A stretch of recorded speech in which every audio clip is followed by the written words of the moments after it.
Então, boa noite, queridos. Estamos aqui juntos de novo, né? A Aline está chegando. Eu estava lá no encontro, quem estava comigo foi a Emília, ela de Caruaru. Agora está voltando para Caruaru, não vai poder nem estar com a gente aqui. Ela está de volta para casa. Aí, então, hoje a gente vai seguir, né, o nosso estudo do vídeo 4 do Lama Alans, o primeiro sobre inteligência cognitiva. Ele está nos apresentando o caminho com base em 6 inteligências, né? Oi, Aline, bom te ver. Então, eu estou aqui dando um panorama, assim, nos reconectando, né? Então, o Lama Alan tem apresentado nesses ensinamentos especiais, ou seja, ele saindo de retiro a cada 6 semanas, mais ou menos, a média, né? Esses ensinamentos que ele resolveu dar, esse panorama, né, do caminho na forma das 6 inteligências. Aí a gente já viu a inteligência conativa, que tem a ver com a nossa motivação, a inteligência ética, a inteligência atencional, e agora nós estamos na inteligência cognitiva, que seria a quarta. E o Lama vai trazer vários aspectos. Na verdade, nós tínhamos 3 vídeos do Lama sobre inteligência cognitiva, mas esse último ensinamento que ele deu agora, essa semana passada, na terça-feira, ele deu um ensinamento lá, foi de novo ainda sobre inteligência cognitiva, agora eu acho que para fechar o tópico. Então ele não tinha que ser, não podia ser diferente, né? Lama Alan, a sabedoria, prajna, essa capacidade de discernimento que ele tem. Mas ele está trazendo aspectos interessantes, vocês vão ver. A gente hoje vai concluir o primeiro, né? Onde ele deu um foco maior em apresentar o que deve ser refutado em relação, né, à confusão que está instalada, principalmente na nossa cultura moderna, né, nessa cultura da ciência, né, onde a ciência tem um papel preponderante, né, na nossa cultura. Aí ele vai hoje concluir essa primeira reflexão, certo? Que ele está, na verdade, ele colocou essa reflexão puxando, né, o mote do lema do materialismo científico, que é não sou um crente, sou um cientista. Então, ele está meio que refutando esse lema, usando as 4 dimensões da tradição científica, que ele nos identifica para nós, né? A ciência natural, o realismo metafísico, o materialismo científico e o cientificismo. Então, na parte 1, que foi a primeira parte do vídeo que a gente viu, ele olhou sobre a ciência natural, a perspectiva da ciência natural, que é a ciência dos fatos, que não tem uma visão de realidade, são fatos, assim. Tem uma convergência, mas uma convergência básica, assim, que gera os ensinamentos mais, digamos assim, fundamentais da biologia, da química, da física, mas não apresenta a visão última da realidade, certo? Aí depois tem o realismo científico, ele nos lembrou, que tem a ver com como a ciência começou, pautado nos cristãos, os cristãos achando que existe uma realidade criada por Deus, e por conta disso ela precisava ser desvelada, né? Então, uma realidade existente, criado por um mundo existente, criado por Deus, e que o cientista tinha o papel apenas de revelar. Aí agora, nessa próxima fase, que a gente vai ver hoje, ele vai falar um pouco sobre o materialismo científico e o cientificismo, certo? Então, só para a gente chegar, mas aí vamos fazer as preces para né, a gente gerar as bênçãos, colocar a nossa mente, né, aberta para a gente ouvir os ensinamentos. Então, rapidamente, convido vocês para encontrar assim, uma posição confortável, para soltar as preocupações. Vou fechar o microfone. Ah, querido, vou fechar. Deixa eu fechar lá, então, para não esquecer. Não, eu vou voltar porque eu vou ter que compartilhar o vídeo, aí eu fecho, tá? Tranquilo. E aí, a gente não vai fazer uma prece rápida de introdução para a gente ganhar tempo, né? Para a gente fechar esse vídeo hoje, né?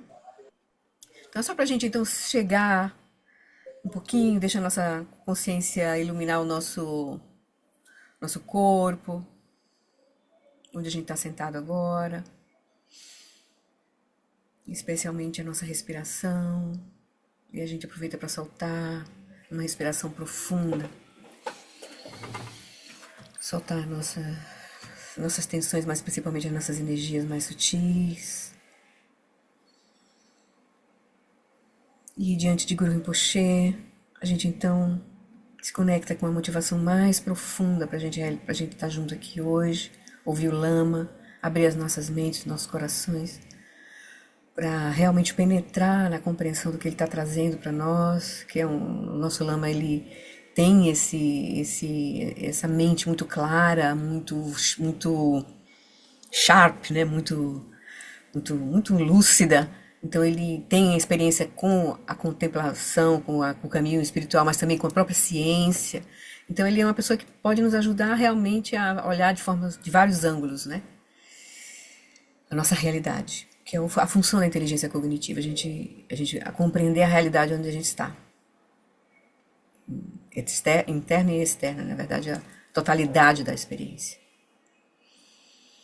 Então a gente se abre para a gente poder receber essas bênçãos do nosso encontro hoje. E a gente então renova o nosso voto de refúgio, Bodhicitta, na presença de Guru Rinpoche, simbolizando na verdade essa lucidez que permeia a mente de todos os nossos mestres, mas que é a base da nossa mente e de todos os seres. Que agora está obscurecida, mas a nossa prática está aqui para isso. Estamos aqui para desvelar. Uma vez que a gente consiga desvelar a nossa própria mente, a nossa própria confusão, né, liberar a nossa mente dessa confusão, a gente pode ajudar os seres também. No Buda, no Dharma e na excelente Assembleia da Sangha, até que alcance a iluminação, neles eu tomo refúgio. Que através da minha prática das 6 perfeições, possam todos os seres sencientes alcançar o estado búdico. Sangye Chudan Sukhi Choknam Lam Janchu Bardu Dani Kyapsu Chim Dagi Jinsogi Pesonam Kim Drola Penchi Sangye Drupasho Sangye Chadan Saki Choknam Lam Janchu Bardu Dani Kyapsu Chim Dagi Jinsogi Pesonam Kim Drola Penchi Sangye Drupasho. Como o Lama nos lembrou, quando ele explicou a inteligência conativa, a primeira, a Bodhicitta é a culminância da nossa inteligência conativa, né? Inteligência motivacional. Então, esse é o voto mais profundo que a gente pode fazer. Liberar a nossa própria mente para a gente trazer benefícios verdadeiros a todos os seres. E a Bodhicitta e a ética, né? A inteligência ética é a gente se vincular à prática das 6 perfeições, que é o caminho do Bodhisattva. Então, as ações do Bodhisattva. Praticar generosidade, moralidade, paciência, energia constante, concentração e sabedoria. E a gente aspira, né? Fica fácil para nós, né? Aspirar isso. Que todos os seres tenham a felicidade de suas causas. Que eles sejam livres do sofrimento de suas causas. Que eles nunca sejam separados da bem-aventurança sublime, que é livre do sofrimento. Que eles permaneçam em grande equanimidade, livres do apego e da aversão aos que estão próximos ou distantes. Do apego aos que estão próximos e da aversão aos que estão distantes. E a gente, por fim, pede as bênçãos a Guru Rinpoche, para que todos os nossos obstáculos, então, nesse caminho que a gente está trilhando, possam ser removidos, né? Obstáculos externos, internos e secretos, para que a gente possa realmente realizar essa grande perfeição e poder ajudar os outros, nossos amigos, inimigos, todas as pessoas com quem contactar conosco. Hum, na fronteira noroeste de Udiana, no coração de um lótus, está sentado aquele renomado como Padmasambhava, que alcançou o espantoso supremo Siddhi e está cercado por uma hoste de muitas dakinis. Seguindo suas pegadas, dedico minha prática. Por favor, aproxime-se e conceda suas bênçãos. Guru Pema Siddhi Hum. Hum, orgene no jansam, pema gesadam pola, yasente agine drunim, Pema Juni Jesudram Kudu Kandro Mampe Kor Kiki Jesudadrupki Jinge Loptir Sheksu So Guru Pema Siji Hum Orgênio Geno Jansam Pema Gesadon Pola Yasencha Genio Druni Pema June Jesudra Kudu Kandro Mampeko Kiki Jesudadruki Jinge Loptir Sheksu So Guru Pema Siji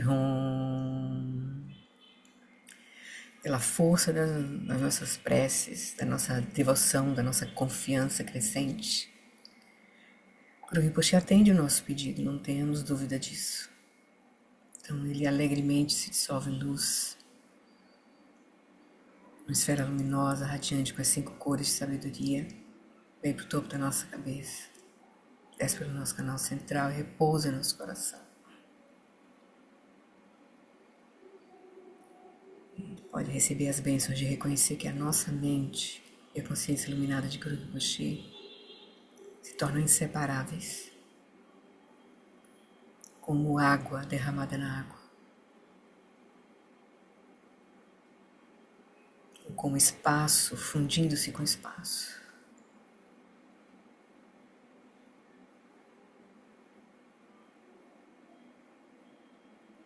Então, desse lugar que a gente então vai ouvir o Lama Alam hoje, essa confiança, essas bênçãos.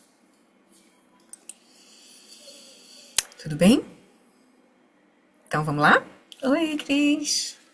Oi, Marcele. Pessoal que chegou depois aí, Viviane. Muito bem, Michele, Silvana, Vanessa. Então tá, eu vou fechar os microfones aqui só porque a gente vai ouvir o Lama, mas aí levanta a mãozinha, certo? Aí a gente libera.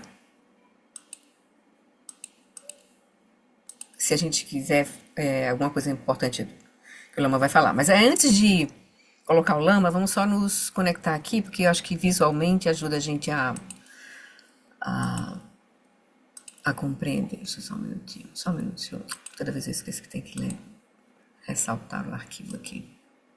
Ok. Aqui. Então, esse ensinamento do Lama do dia 4 de abril já está lá no nosso site, a gente já subiu, tá? Os dois, a parte 1 e a parte 2, porque ela dividiu em 2 partes por conta do comprimento, né, do vídeo, né? Mais de 2 horas, um pouco com a tradução dela, né? Porque ela diminui a velocidade do Lama. Então, eles já estão lá, e estão lá as 2 notas. A nota primeira que ele fez e a nota que na madrugada do dia que ele foi dar o ensinamento, ele acordou com um monte de coisa na cabeça ainda para melhorar. Então, são essas 2 notas, nota 1 e a nota 2. Ó. Essas 2 notas estão lá no site, a gente colocou, tá abaixo dos vídeos. Aí, ele começou com isso aqui, né? Que é como tradicionalmente se faz para você estabelecer uma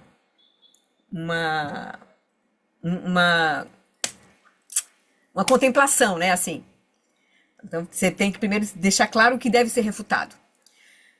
E aí ele diz, então ele pegou esse lema, né, o materialismo científico, não sou um crente, sou um cientista. Então, na verdade, ele está querendo dizer que todos somos, não tem como não ser, mesmo cientista, ele é uma pessoa que acolhe, que tem que aceitar o próprio desenvolvimento da própria ciência, né? O ponto é, o que a gente faz com isso, né? Como a gente se posiciona no mundo em relação às nossas crenças, né? Então, se a gente é dogmático, se a gente é fundamentalista, a gente gera um monte de problema, certo?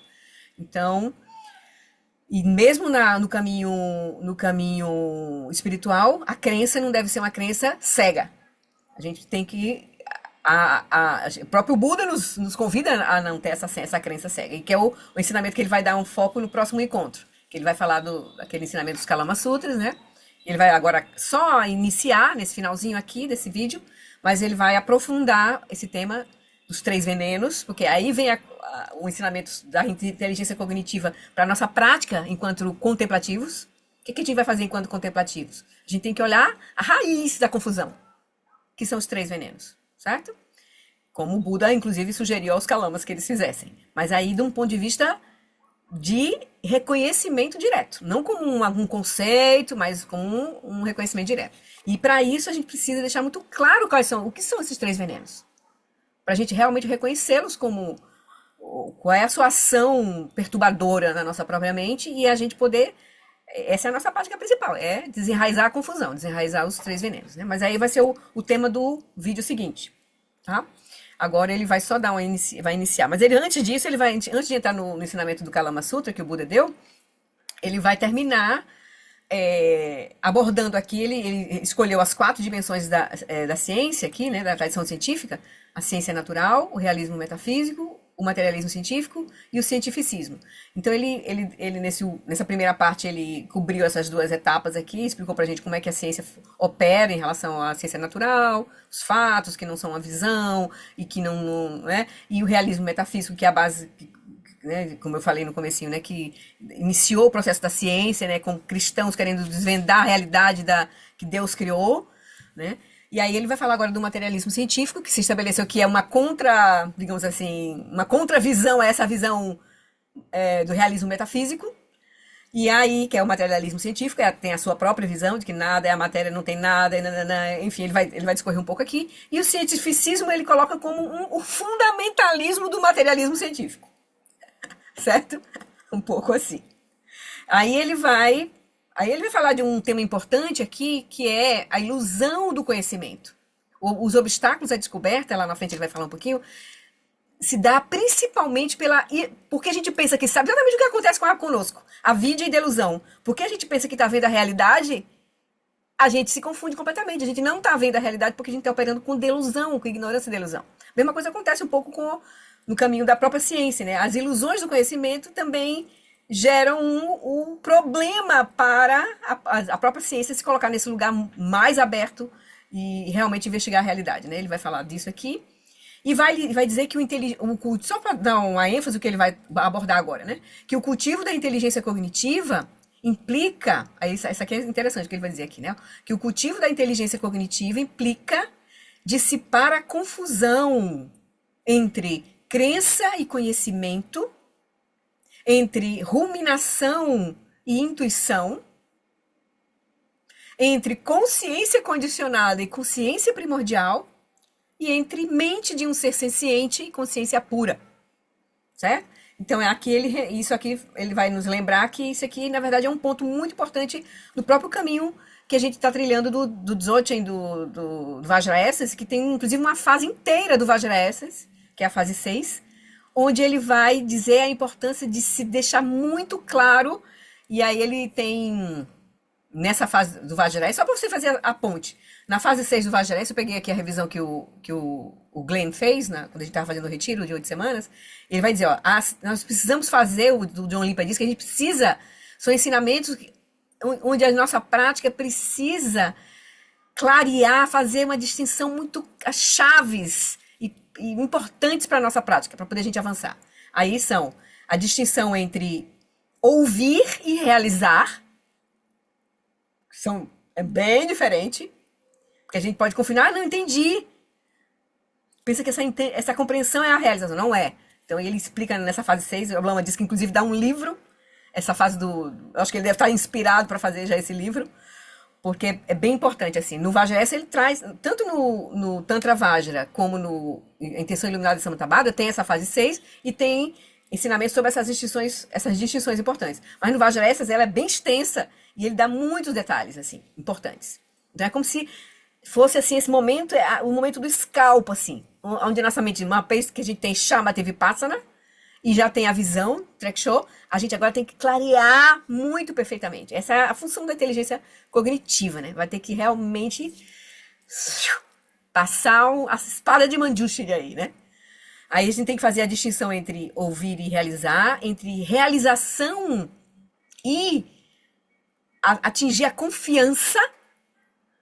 Lembra que ele disse que o caminho começa com a compreensão, depois a experiência, depois a realização, depois a confiança inabalável. Então, a gente precisa realmente... São etapas do processo da claridade que vai surgindo na nossa mente, da lucidez. Aí depois a gente tem que fazer a distinção entre mente e consciência primordial. Ele fica muito claro quem são, quem é quem. Entre mentação, que é a atividade da mente, e sabedoria, manas e prajna. Distinção entre a consciência condicionada, que é Vijnana, e a consciência primordial, que é Jnana ou Yeshe. A distinção clara entre o substrato e o Dharmakaya, ou Dharmadhatu, né? Que é o espaço base dos fenômenos e o espaço relativo dos fenômenos. E o que é o caminho e o que não é o caminho. E o que é realmente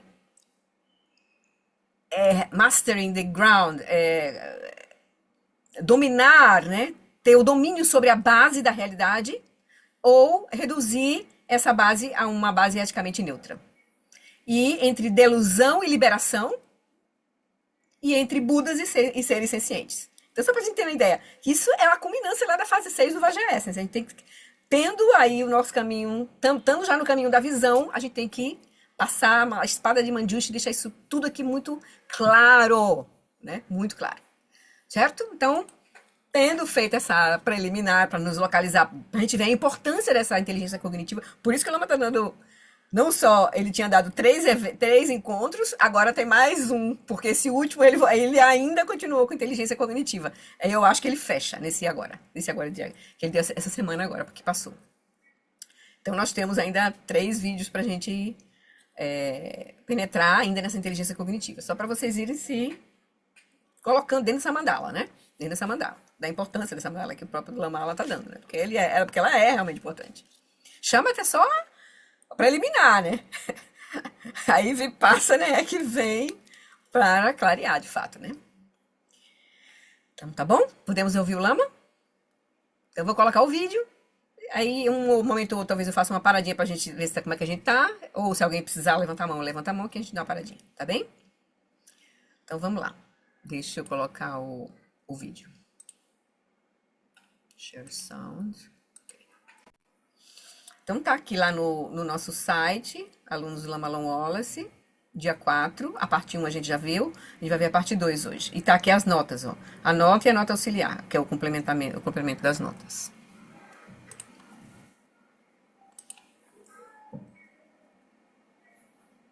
Então, passando rapidamente por aquilo que eu sou tão bom. E aqui era hora de vocês darem risada. Tinha que ter uma plaquinha aqui. Risos.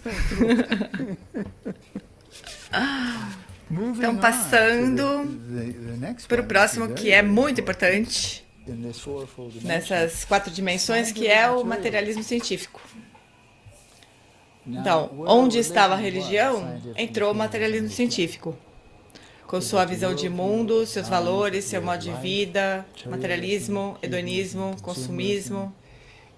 Ele penetrou, e eu argumentei no meu artigo publicado pela Oxford Press, que é uma religião também. Pessoas que são materialistas científicos aderiram a isso com toda a tenacidade, muitas vezes com fé cega, de um crente religioso. Exatamente o mesmo. Onde estava a religião, entrou o materialismo científico. E tem sua igreja. Thomas Huxley formulou o materialismo científico, que juntou com a ciência no meados do século XIX. Ele realmente concebeu uma igreja científica, a qual sua teologia ou materiologia seria o materialismo científico. E ele orgulhosamente levantou essa bandeira da igreja científica e disse que nossa aspiração como cientistas é alcançar o domínio intelectual sobre o mundo inteiro, que a igreja científica vai suplantar todas as outras religiões. E eu sou um verdadeiro crente. Ele conseguiu muitos convertidos. Ele mesmo conseguiu realmente, mais tarde, converter, porque ele disse que a ciência não tem ética. O cristianismo tinha, a ciência não. Mas os verdadeiros crentes continuam sem ele. E isso é uma religião.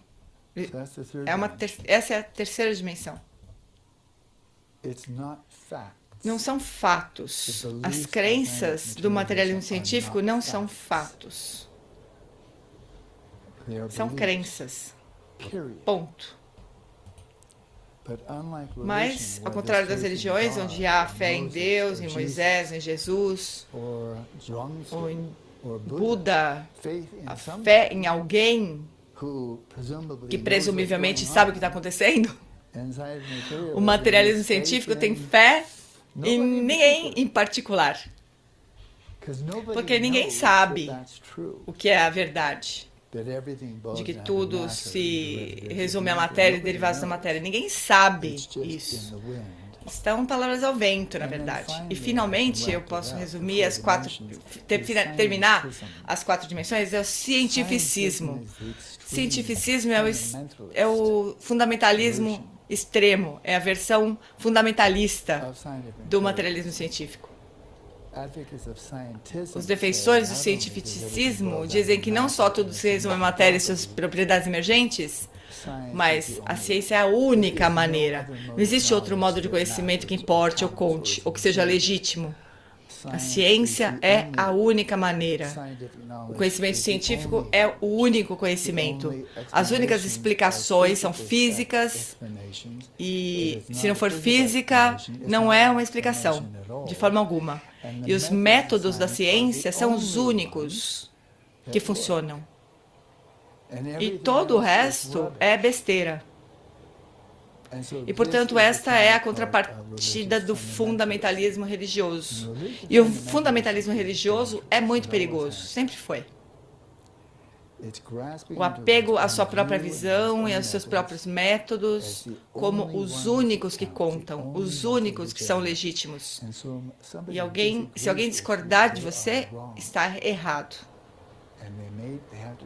E podem ser subjugados, na melhor das hipóteses, ignorados ou aniquilados. E esta é a raiz das guerras religiosas, desde que existe a religião. Aqui eu vou até fazer juntar o que Dalai Lama disse nesse livro aqui, uma ponte entre as religiões, fazendo exatamente trazendo uma perspectiva de diálogo verdadeiro entre as religiões. Esse livro aqui é muito interessante, Dalai Lama. Tem um capítulo que ele diz assim, no momento assim, no início, ele diz assim: a linha entre o exclusivismo e o fundamentalismo é perigosamente estreita. Exclusivismo é assim, ele diz, entender a própria religião, o próprio caminho, como a única verdadeira. Isso é o exclusivismo. Então, ele vai dizer a linha entre o exclusivismo, que é o que mais ou menos a ciência, o materialismo científico, o cientificismo faz isso, né? Como ele está dizendo. É fundamentalista porque é isso, ele é exclusivista. É o único meio de conhecer a verdade, né? Aí o Dalai Lama diz assim, a linha entre o exclusivismo, que é entender a própria religião como a única crença verdadeira, e fundamentalismo é perigosamente estreita. E a linha entre fundamentalismo e extremismo é mais estreita ainda. Né? Porque aí o extremismo leva o quê? A violência. Aí é quando o fundamentalismo se transforma em ação violenta, né, de fato. Então, só para a gente fazer essa ponte, que isso pode acontecer tanto no nosso... É a razão das guerras, né, religiosas, né, no próprio meio religioso, ambiente religioso, mas também esse embate entre a ciência e a religião, né? A ciência e a religião. Só para trazer porque eu me lembrei, na hora que o Lama falou isso, me lembrei dessa parte. Aí o Dalai Lama explica com mais calma ali no livro, né, quem quiser dar uma olhadinha. O fundamentalismo religioso somos o povo escolhido, nós temos o único credo, nós temos o único Deus, nós somos a única doutrina, a nossa certa, todo mundo está errado, caso contrário, está errado. E no budismo, isso é chamado de uma das 6 aflições mentais fundamentais, que é o apego à sua própria visão como suprema, a delusão do apego, seja no Dzogchen ou na Theravada, ou na teologia batista, aprender ou tomar a sua própria visão como suprema, os seus próprios métodos como supremos, é delusório e é perigoso. E há guerras religiosas ao longo da história que provaram o quão perigoso isso é. E isso não acabou quando as nações como a União Soviética, a China comunista, abraçaram o cientificismo como visão de mundo, como os religiosos fundamentalistas. Esses países, a União Soviética, a China comunista atual, eles derramaram mais sangue em seus ataques à religião e aos crentes religiosos do que qualquer guerra religiosa na história. Eles mataram milhões. Sistematicamente, metodicamente, cometeram genocídio. Qualquer um que pense que apenas os religiosos são fanáticos, não seja tão ingênuo. Os comunistas são os mais sanguinários de toda a história humana. Eles mataram mais do que qualquer outro grupo, com sua religião como sinal de materialismo, com seu modo de fundamentalista de vida. Então, isso foi o último ponto. Já passamos 1 hora e eu cobri 3 pontos só. Então, o historiador Daniel Boorstin, que escreveu esse grande livro, Discoveries, History of Man, Search to Know His World and Himself, escreveu no prefácio: os obstáculos à descoberta, as ilusões do conhecimento também fazem parte da nossa história. É um livro muito ambicioso. Ele escreveu: os obstáculos à descoberta, as ilusões do conhecimento também fazem parte da nossa história. Não só as descobertas, mas as ilusões do conhecimento. Somente contra o pano de fundo esquecido do senso comum, recebido e dos mitos de sua época, é que podemos começar a sentir a coragem, a ousadia, os impulsos heróicos e imaginativos dos grandes descobridores. Eles tiveram que lutar contra os fatos e dogmas atuais dos eruditos, entre aspas. Historicamente, as ilusões do conhecimento provaram ser o maior obstáculo, o maior impedimento para a descoberta. Não a ignorância, mas as ilusões do conhecimento. Como diz Mark Twain, não é o que você não sabe que coloca você em apuros, mas o que você sabe que simplesmente não é. Então, o cultivo da inteligência cognitiva, um tema central, um elemento central desse cultivo é distinguir entre crença e conhecimento. A crença é fácil. O conhecimento é muitas vezes muito difícil de adquirir. Mas a crença é um estalar de dedos. Isso nos obstrui como civilização. Nos obstrui como indivíduos.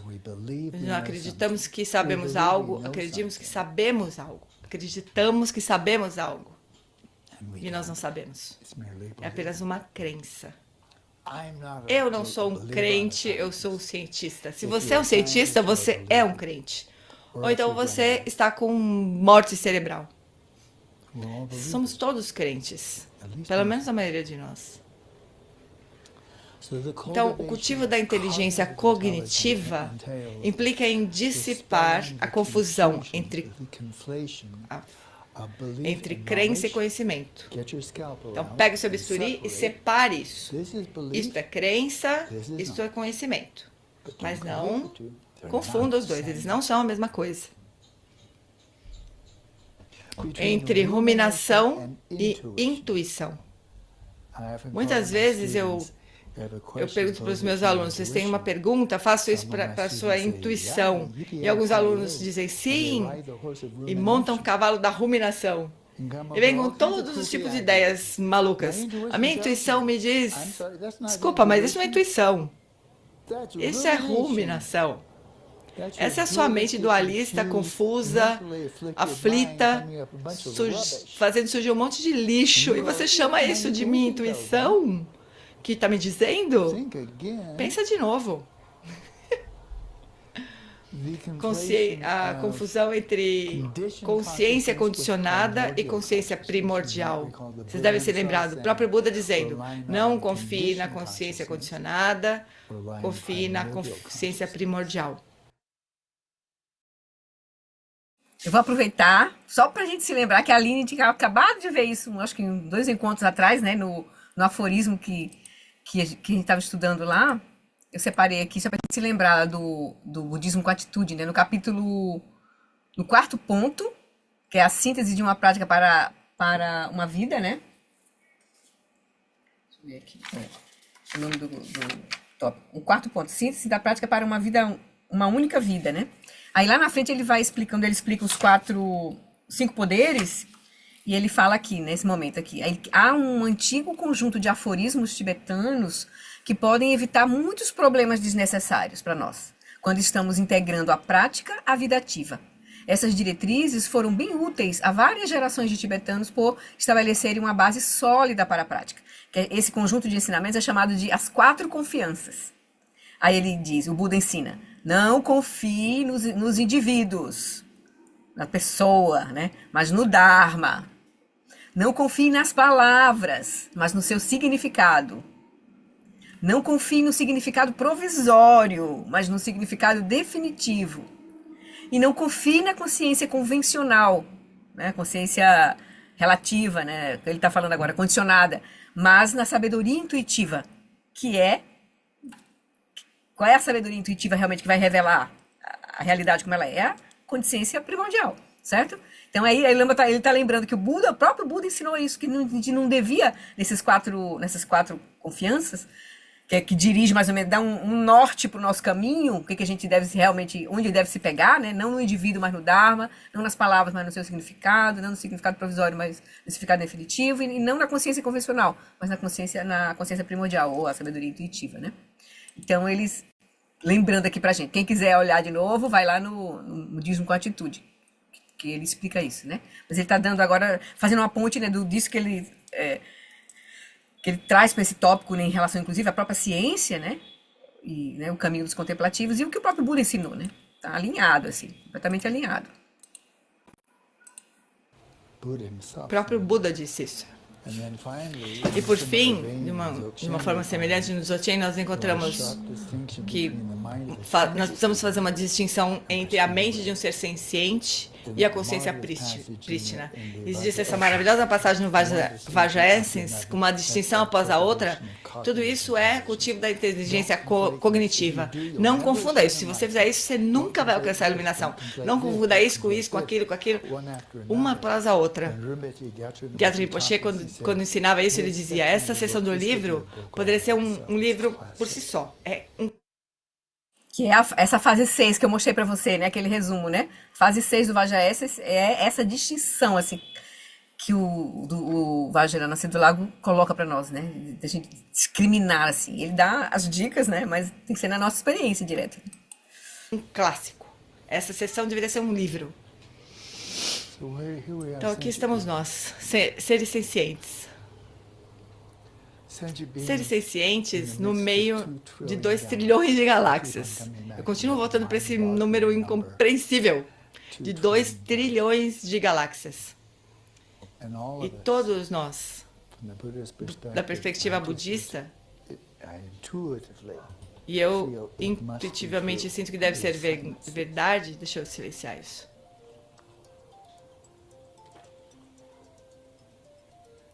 Obrigado. Então, todos os seres sencientes desejam se livrar de sofrimento e desejam encontrar a felicidade. Senão, você não é senciente. Então, isso é o que significa senciente. Você pode ser um ser consciente, teoricamente. Você pode estar consciente e não ser senciente. Senciente significa que você tem sentimentos. Você não gosta de sofrer e você gosta de felicidade ou de prazer. E todos nós desde o organismo celular mais primitivo até os seres humanos, devas, seres dos infernos, pretas e assim por diante. Todos os seres sencientes desejam se livrar do sofrimento. Cada momento. Mas nós nem sempre estamos ativamente buscando a felicidade, porque às vezes nós sentimos que não há esperança. Mas, se nós estivermos com dor mental ou física, nós sempre queremos nos livrar dessa dor. E como seres inteligentes, com uma inteligência excepcional, esse grande córtex pré-frontal, se você quiser a fruta, quais são as causas? Se você não identificar as causas da felicidade, que faz você pensar que você vai algum dia encontrar o resultado. Se for hedônico, você está com fome, você encontra uma fruta, come, pronto, resolveu, encontrou a solução, está fácil. Você quer fazer sexo, você faz sexo, beleza, se encontrou a solução. E assim por diante. Mas o sofrimento mental, quais são as causas do sofrimento mental? Entre o mental e o físico, eu acho que a maioria de nós, se realmente pensássemos nisso, nós teríamos que dizer que ter um sofrimento físico ou um sofrimento mental, eu só posso me livrar de um. Eu acho que todos nós diríamos que desejamos nos livrar do sofrimento mental. Porque eu estou livre do sofrimento mental, eu consigo suportar o sofrimento físico. Entre os dois, na verdade, nós priorizamos o mental. É mais perto de casa. Então, sofrimento físico, você vai no médico, ou no acupunturista, ou num fisioterapeuta. Não é um grande problema, esse faz parte, mas o sofrimento mental, nós queremos livrar toda a gama de sofrimento mental. Depressão, ansiedade, luto, paranoia, estresse pós-traumático, etc. Quais são as causas do sofrimento mental? Então, algumas estatísticas aqui, que foram trazidas à minha atenção por um amigo muito querido, sobre as causas da felicidade. Nos Estados Unidos, desde 1950, o PIB aumentou 50 vezes. Massivo, 50 vezes maior. Enquanto o aumento do bem-estar foi zero. E as taxas de depressão aumentaram nesse tempo, desde 1950 nos Estados Unidos, aumentaram 10 vezes, sendo a principal causa de incapacidade em todo o mundo, depressão, não câncer, não doença cardíaca. Depressão é o número 1 em incapacitação.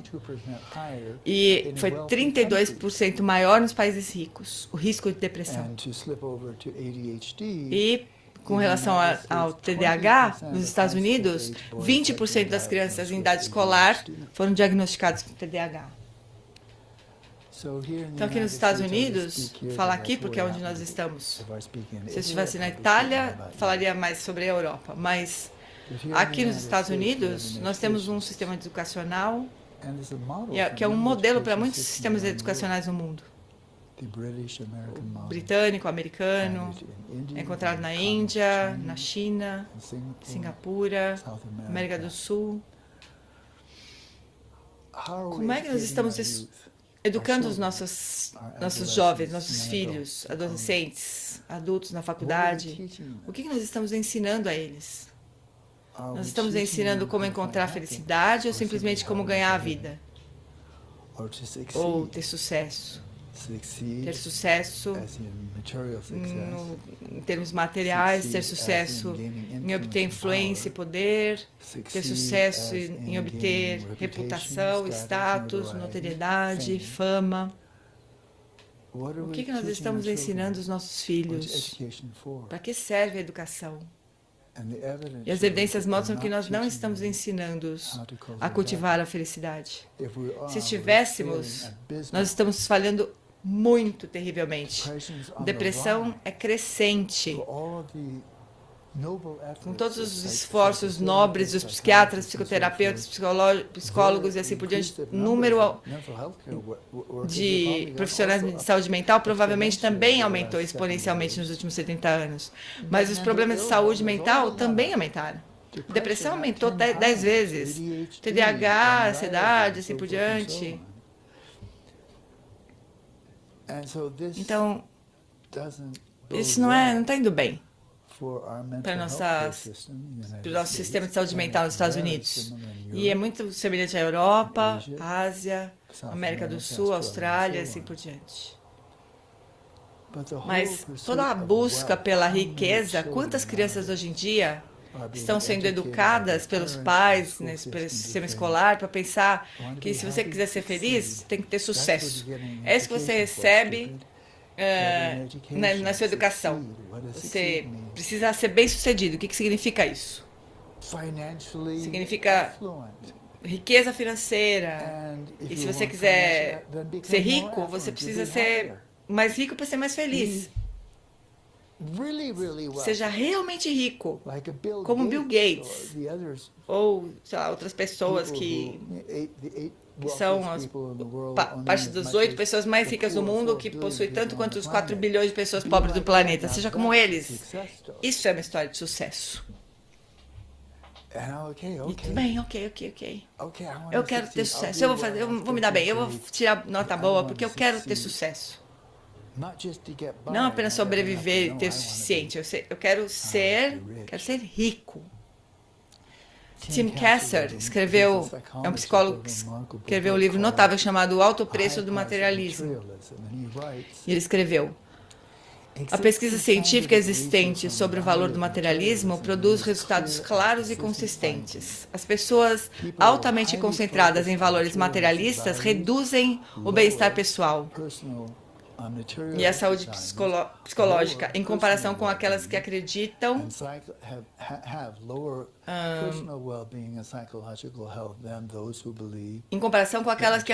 que as buscas materialistas são relativamente sem importância. Essas relações foram documentadas em amostras de pessoas que variam de ricos a pobres, de adolescentes a idosos e de australianos a sul-coreanos. Então, a essência da pesquisa dele e do livro, que é excelente, é que se você for pobre e receber o suficiente, pagar suas contas, cuidar da sua família, isso corresponde a maior felicidade. Mas uma vez que você tenha o suficiente, se você tiver 10 vezes mais do que você precisa, 100 vezes ou 10 mil vezes, ou se você tiver 100 bilhões de dólares que pertencem todos a você, não há nenhum aumento correspondente na felicidade. Não há correlação. Você não será mais feliz se você for realmente muito rico. Você só tem mais riqueza. Isso deveria ser ensinado a todos os alunos já da infância no mundo, porque não é uma questão religiosa, não é uma especulação filosófica, é um fato científico. Quantas crianças aprendem isso? E se isso é verdade, para a aquisição de grande riqueza, que tal a aquisição de grande poder? Ou de grande fama ou notoriedade. Tem que ser a mesma coisa. Eu conheci pessoas muito poderosas, primeiros ministros, uma rainha, etc., uma princesa, e assim por diante. Eu conheci algumas pessoas muito famosas e é perfeitamente óbvio para mim que elas simplesmente não são mais felizes do que ninguém. Elas são só muito famosas. Ou tem muita notoriedade, muito poder. E ainda assim, é isso que a nossa educação ensina, como Sua Santidade comentou.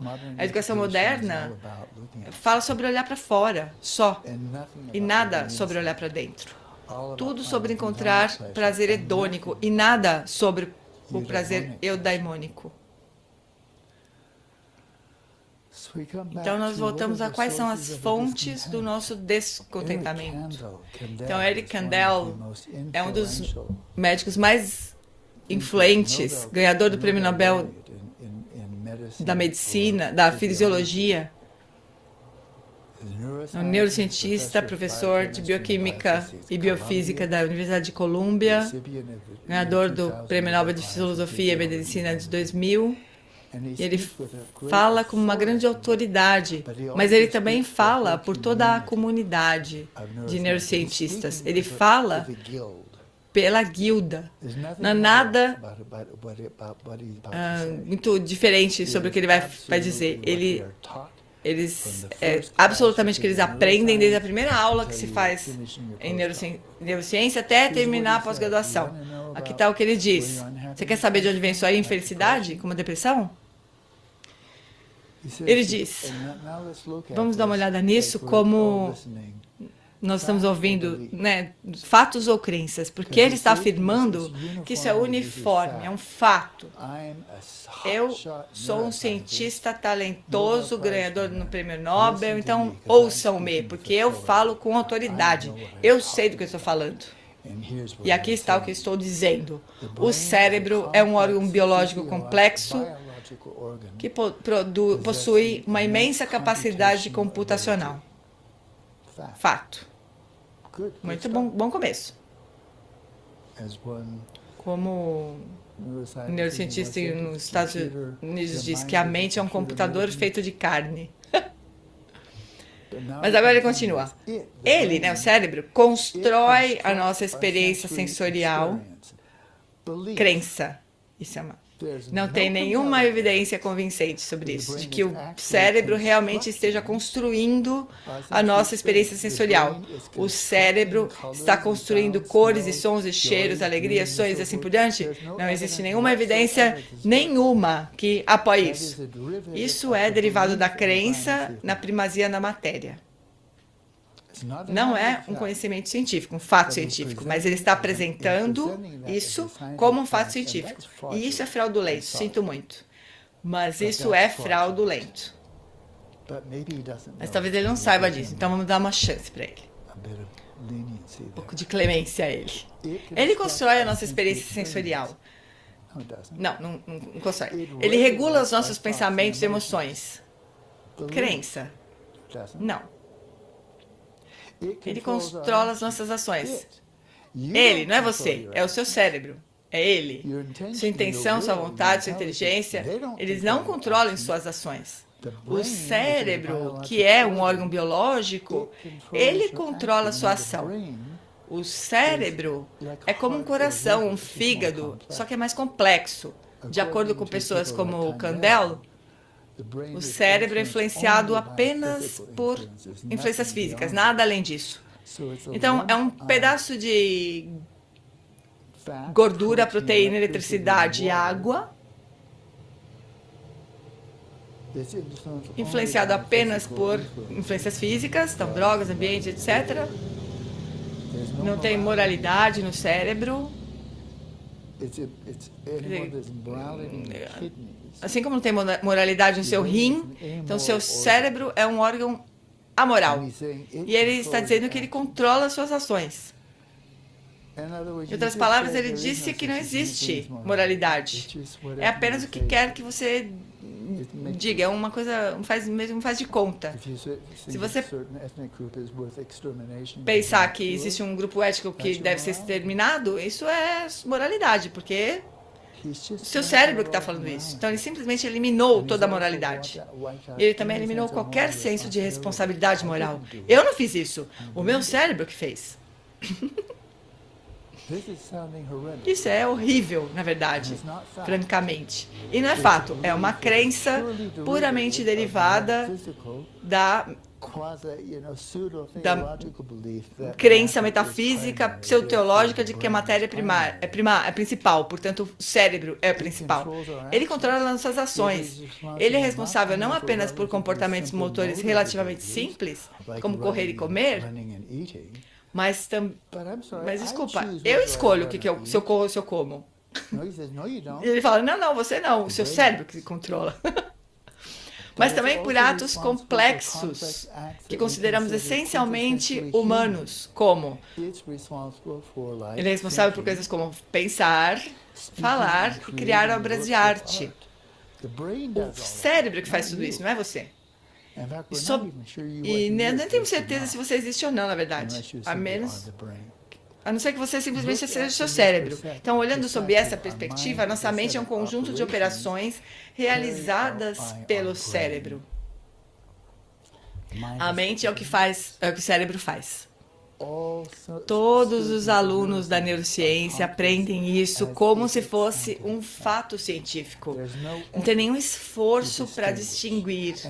E eles deliberam uma não distinção entre as crenças do materialismo científico e os fatos científicos. A neurociência conhece muitos fatos sobre o cérebro, mas eles misturam completamente tudo isso. Então, os alunos não têm ideia de onde um começa e o outro começa.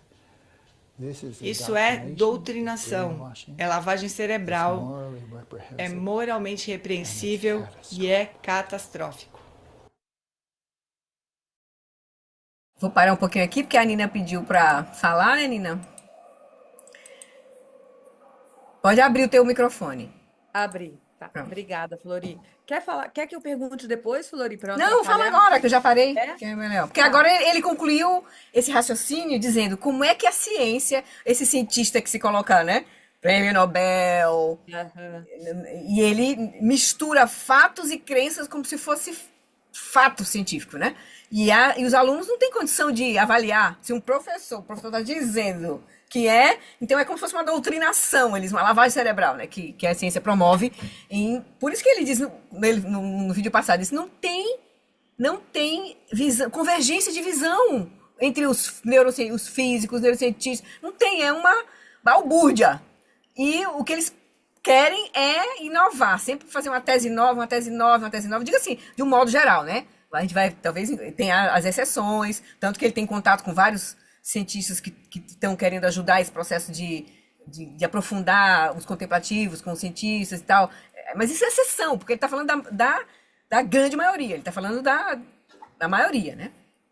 Oi, diz. Flori, eu tenho uma dúvida, desde a semana passada fiquei com essa dúvida e agora ele falou de novo, falei, vou conversar. Quando ele fala moral, moralidade, essa palavra, ele está falando da moral que advém das práticas virtuosas, do que a gente entende por virtude, e não daquela moral cultural de cada sociedade, né? Por Sim, exemplo, eu as entendo que questões sim. morais do aborto, as questões morais como é que matar os condenados, enfim, eu fico um pouco na dúvida. Se alguém me pergunta assim, Nina, quando o professor Alan Wallace, você que assiste ele, está falando em moralidade, ele está falando de que moral? Aí eu tenho um pouco essa dúvida, essa confusão.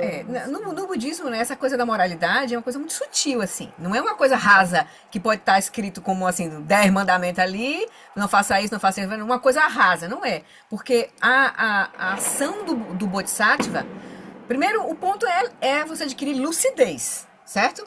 Lucidez para o quê? Para ajudar os seres na sua confusão e para liberá-los do seu sofrimento. Né? A gente sabe que muitas vezes a sabedoria, aí em ação, essa lucidez em ação, ela não tem uma forma única. Ela vai tomar a forma que realmente vai trazer benefício em cada circunstância. Não tem uma coisa geral assim. Uma verdade única. Não tem uma verdade, uma coisa geral. Por isso que um mestre, por exemplo, o Buda, quando ele andou pelos 40 anos de ensinamento, ele dizia uma coisa para uma pessoa e ele podia dizer até uma coisa completamente diferente para outra. Porque, na verdade, ele estava usando aquelas palavras para remover o obstáculo que ele estava encontrando naquela pessoa, na mente daquela pessoa. Então, não faça tal coisa. Aí para outra ele vai dizer, faça tal coisa. Não com uma coisa negativa, por exemplo, né? Vai dizer matar, tal. Mas é porque ele está aplicando o Dharma, na verdade, ele surge do encontro da confusão com a lucidez. Aí surge o Dharma. O Dharma não é algo fixo que está em algum lugar, como, por exemplo, talvez os cristãos entendam um pouco que, por exemplo, a verdade está na Bíblia. Né? O próprio Buda diz, não confie na palavra, mas no significado, não no significado provisório, no significado definitivo. Porque o ponto é, o ensinamento do Buda surge, o Dharma surge do encontro da confusão com a lucidez. como a confusão muda, dependendo do lugar, do tempo, o Dharma precisa mudar. É como uma nova doença precisa de um novo remédio, né? Se você disser que todas as doenças vão ser curadas com um remédio só, não vão. É mais ou menos dizer um pouco assim, né? Não. Dependendo da doença, surge o remédio. O Dharma é um pouco isso. Esse remédio que surge a partir da lucidez encontrando a doença. O obstáculo, né? Encontrando a confusão. Então, a moralidade é nesse sentido a moralidade do budismo, sabe? E é óbvio que vai passar por a gente olhar aquilo que traz benefício para nós e para nossa ação junto com ele, que ele vai falar do ensinamento dos kalamas, né? Que ele vai abordar isso. O Buda pergunta, se a pessoa atua com ódio, com raiva, matando, nananana, ela vai colher benefícios ou ela vai criar problema para ela? Vai criar problema para ela. Então, isso tem uma coisa óbvia também desse processo, né? Não virtude gera não virtude. Né? Entendi. Então, a moralidade é nesse sentido, né? No encontro da lucidez com a falta de sabedoria, né? E também imagino que seja também com a nossa motivação, né? Sim, a motivação é ajudar os seres. A motivação é bodhicitta, como ele diz. A culminância da motivação é bodhicitta. Porque às vezes trazer... você tem uma ação, uma única ação, mas a motivação por trás dela com uma pessoa foi uma. E a motivação pode ser uma mesma ação. Isso. Às vezes não foi boa. Então, por exemplo, eles gostam de usar a questão do bisturi. Você pode pegar uma faca e matar uma pessoa, e você pegar uma faca, abrir a pessoa para salvá-la. Que é o que o médico vai fazer, por exemplo. Então, a ação de pegar uma faca e abrir uma pessoa, depende da circunstância, da motivação. Para você classificar ela como boa ou ruim. Ela não é intrinsecamente boa e nem intrinsecamente ruim. Foi ótimo, Flori. Obrigada, viu? Foi muito bom. Esse assunto assim, de ações, suas consequências, karma, é bem complexo assim também, né? Porque... Bom, enfim. Oi, Ana e Paula. Paulo.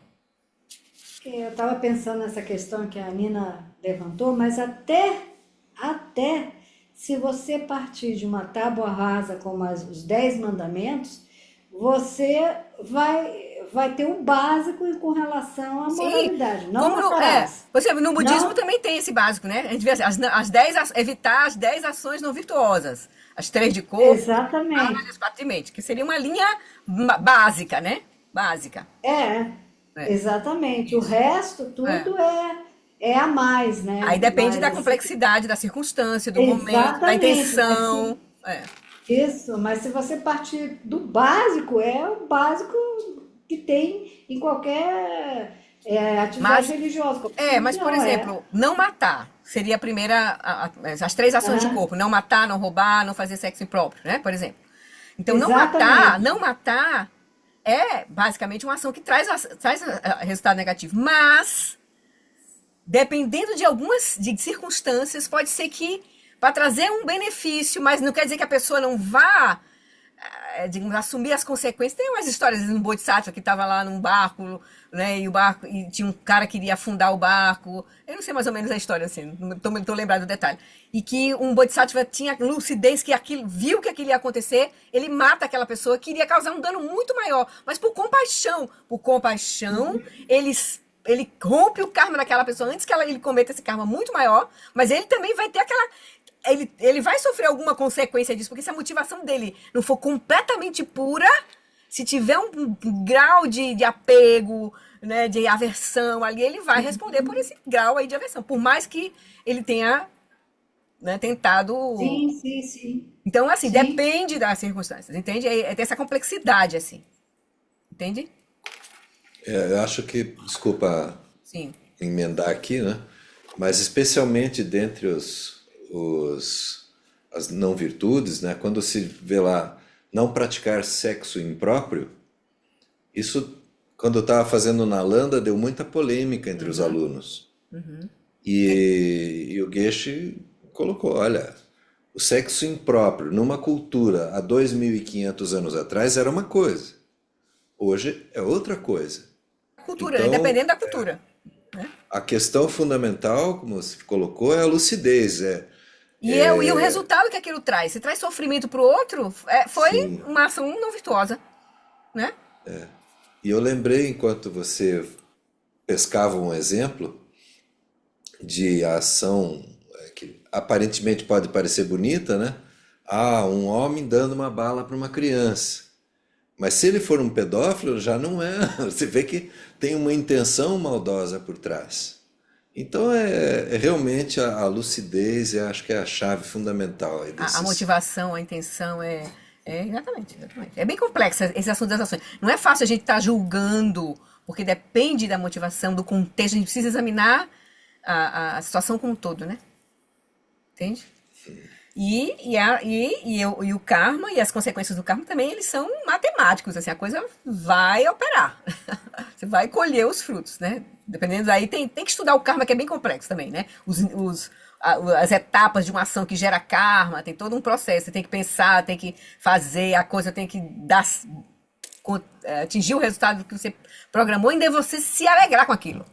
Então, tem todo um processo. Então, o estudo sobre o karma é bem complexo, né? Então, convido vocês a darem uma olhada aí no próprio ensinamento do Lama. Acho que nesse Budismo com Atitude ele traz um pouquinho, assim, mas tem livros que têm mais detalhamento, assim, né? Sobre o karma. Teve cursos que a gente fez recentemente, né? Com, acho que o pessoal do Lama Zopa, enfim. Mas é um tema bem complicado, assim, bem polêmico também. Mas o ponto é lucidez e trazer as consequências que aquilo está trazendo. Se está trazendo sofrimento, a ação é não virtuosa. Se está trazendo benefício, por mais que possa parecer uma coisa complicada. Por exemplo, uma mãe e um pai, né? Às vezes ele dá um tapa na criança para proteger ela dela puxar a toalha da mesa para derrubar a chaleira quente que está em cima. Então, a criança pode até chorar, mas depois ela vai entender que ela, na verdade, foi salva de uma coisa que ela ia sofrer, né? Por exemplo, né? Assim, na hora H, a pessoa foi a ação que a pessoa teve para poder. Às vezes você tem que fazer uma ação irada nesse sentido, né? Com intensidade para poder proteger o outro da uma coisa pior que ia acontecer, né? Então é relativo. Então a gente não pode estar julgando assim as ações sem entender todo o contexto, né? Da intenção, da motivação, das consequências, né? Tudo isso. Tá bom? Então vamos seguir com o Lama? Tá bom, vamos lá. E ele está falando, dizendo isso com toda a autoridade de um ganhador do Prêmio Nobel. Eu sou um grande cientista. E qualquer um que acredita nisso e não está deprimido agora, é porque você não entendeu. Essa é uma grande fonte de depressão. Acreditar que você é um cérebro. Isso é desumanizar, desmoralizar, é enfraquecer. E todas essas são as principais causas da depressão. O que você faz no nosso mundo faz com que muitas pessoas se sintam deprimidas. O que vocês estão fazendo? Quais são as causas da sua depressão? Bom, Eric Kandel já respondeu a pergunta. É o seu cérebro que é estúpido. Mas agora Thomas Enzel, que é o ex-diretor do Instituto Nacional de Saúde Mental dos Estados Unidos, NIMH, o diretor que ficou mais tempo no cargo do que qualquer outro diretor, e é o maior financiador de pesquisa sobre saúde mental dos Estados Unidos. Ele confessou recentemente, em 2017. Eu citei aqui. Passei 13 anos no NIMH realmente promovendo a neurociência e a genética dos transtornos mentais. Ele era um verdadeiro crente. Ele acreditava no que ele estava fazendo e no que ensinaram a ele. E eu realmente promovi a neurociência e a genética dos transtornos mentais. E quando eu olho para trás, percebo que, embora eu ache que tenha conseguido publicar muitos artigos realmente interessantes de cientistas interessantes, a um custo bastante alto, acho que uns 20 bilhões de dólares, eu tive sucesso nisso, eu não acho que nós tenhamos conseguido reduzir o suicídio reduzir as hospitalizações, melhorar a recuperação das dezenas de milhões de pessoas que têm doenças mentais. Eu me considero responsável por isso. Desperdicei 20 bilhões de dólares dos contribuintes e não recebi nada em troca, exceto que o neurocientista conseguiu publicar muitos artigos legais, que eles e só eles leem. Eles jogaram fora 20 bilhões de dólares. Talvez tenham queimado tudo isso, eu confesso. Isso foi em 2017, que estamos nós 7 anos depois. Como você acha que o NIMH está gastando os fundos deles nesse momento? Exatamente da mesma maneira. Esse NIMH é o Instituto Nacional de Saúde Mental dos Estados Unidos, né? E esse cara foi o diretor que passou mais tempo, 10 anos, e ele confessa, em 2017, que ele faz essa confissão. Passei 13 anos no Instituto, realmente promovendo a neurociência e a genética dos transtornos mentais, ou seja, dentro da visão materialista do cérebro. Ele era um crente, né? E quando olho para trás, percebo que, embora eu ache que tenha conseguido publicar muitos artigos realmente interessantes de cientistas interessantes a um custo bastante alto, ou seja, acho que 20 bilhões de dólares, não acho que tenhamos conseguido reduzir o suicídio, reduzir as hospitalizações e melhorar a recuperação das dezenas de milhões de pessoas que têm doenças mentais. Eu me considero responsável por isso.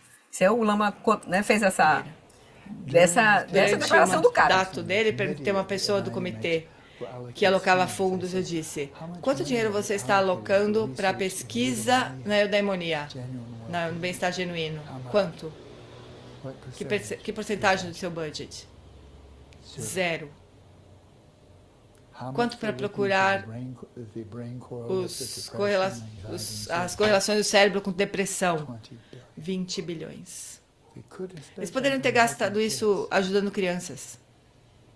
Em vez disso, tudo que eles fizeram foi irritá-lo com base na delusão de pensar que os transtornos mentais não são nada mais do que desequilíbrios no cérebro. E o pior, embora ele tenha se considerado responsável, é que eles ainda fazem isso. Você é só uma pessoa. Mas a eficácia dos medicamentos psicofarmacêuticos, né? A revolução da farmacologia deu aos médicos mais medicamentos para usar, permitindo que milhões de pessoas reduzissem seus sintomas. No entanto, o impacto geral dessa revolução dos medicamentos na saúde pública tem sido variado. E décadas de pesquisa sobre mecanismos de medicamentos, como a serotonina, por exemplo, o alvo de medicamentos antidepressivos, como o Prozac, não ensinaram nada aos cientistas sobre as causas da doença mental. E um artigo publicado no JAMA, Journal of Medical Association, diz que os benefícios dos antidepressivos são considerados inexistentes a insignificantes em pacientes com depressão leve, moderada e até mesmo grave. E altas doses de antidepressivos dificilmente são mais eficazes do que doses baixas. Em outras palavras, o Eric Kandel estava catastroficamente, completamente errado. Em cada declaração não factual que ele fez, em cada artigo de fé, em cada expressão de crença, ele estava errado em cada um deles. Está falando aqui do Prêmio Nobel, né, que fez aquela afirmação, né? Então, as pesquisas, na verdade, os resultados das pesquisas e dos investimentos e das pesquisas estão mostrando o contrário, que não estão avançando. Muito medicamento, muita coisa, mas as causas das doenças mentais em especial não estão sendo encontradas, né? Então, estão um caminho completamente errado, né? E isso é catastrófico. Eles não têm a menor ideia e eles não estão pesquisando sobre as causas reais do sofrimento mental. Isso deveria ser uma preocupação. E ainda assim, nossos médicos, psiquiatras estão prescrevendo não menos antidepressivos. A empresa, as indústrias estão ganhando bilhões de dólares. Eles dão risada durante todo o caminho, até os neurocientistas continuam recebendo centenas de milhões de dólares para fazer mais do mesmo. As evidências são incontestáveis que não se tem ideia sobre a origem da doença mental ou da infelicidade mental. E eles continuam fazendo a mesma coisa, de novo, e de novo, e de novo, indefinidamente. Os fatos não contam, porque as crenças deles substituem completamente os fatos.